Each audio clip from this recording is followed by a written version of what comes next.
Well, was Finance Minister Enoch Godongwana's budget speech a pass or a fail? Equal Education wanted him to do more in addressing issues at schools, and these included teacher shortages, overcrowding and lack of infrastructure.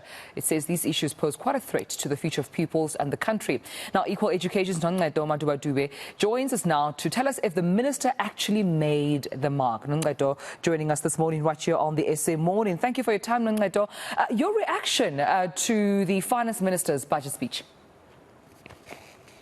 Yeah, look, I think the first thing to say is that as young people, we are disheartened by yesterday's speech. And it's in line with the State of the Nation address. And what we're starting to feel, and really is becoming affirmed, is this idea that our government is deliberately divesting in basic education.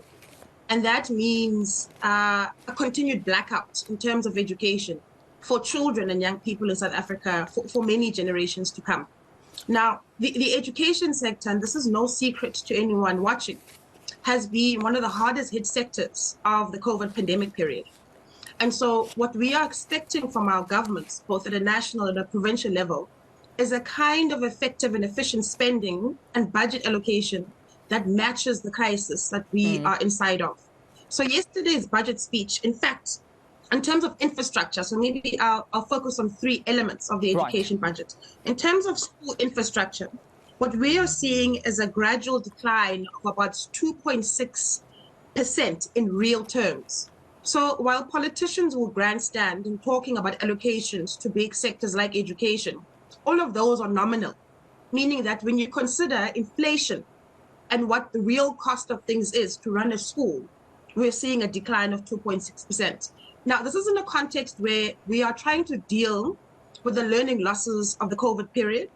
Children are now about 2 years behind where they should be in terms of learning.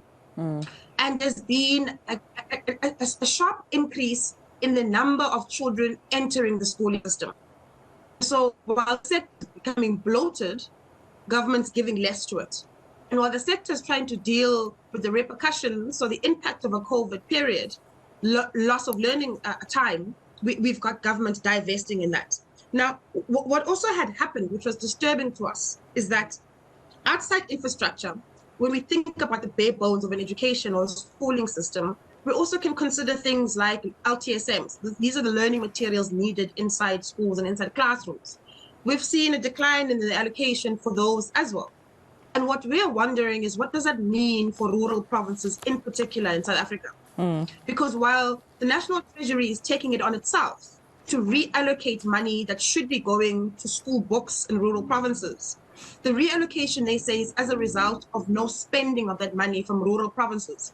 But the people that are actually being hurt here are children. And so we want the governments, the departments of education across the board, and National Treasury at both national and provincial level to sit and really think about how they prioritize their budgets going forward.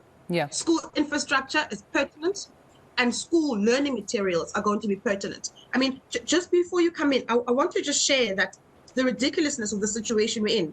The National Treasury says they're planning to build 9 schools in this next financial period to replace unsafe school infrastructure. As a matter of fact, start the building of new schools.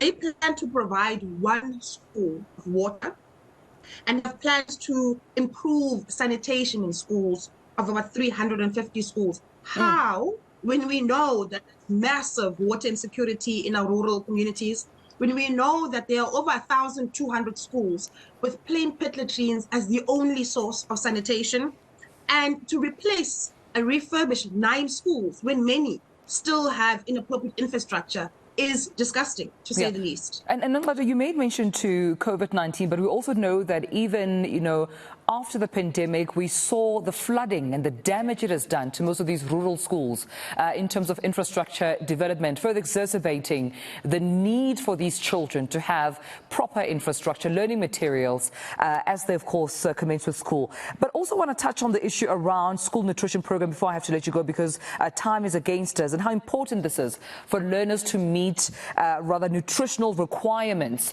at school, and that being the responsibility of government. If there are places in this budget where we side relief, it's around school nutrition. So we're seeing a real increase there of 3.6%. We are happy that that's the fact. It's no cause for massive celebration because the overall budget, like I say, is decreasing. But it's good that while government is cutting social costs elsewhere, they are thinking about school and children's nutrition in terms of the school nutrition program. So that's a good thing.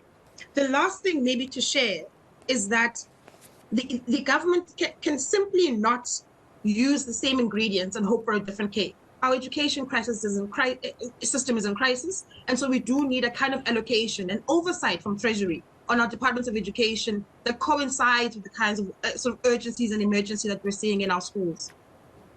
Well, I appreciate you speaking to me about this. Noncedo, thank you so much for your time. Noncedo Madubedube from Equal Education's General Secretary, joining us and adding her views with regards to reaction to the Finance Minister's budget speech yesterday. Would that be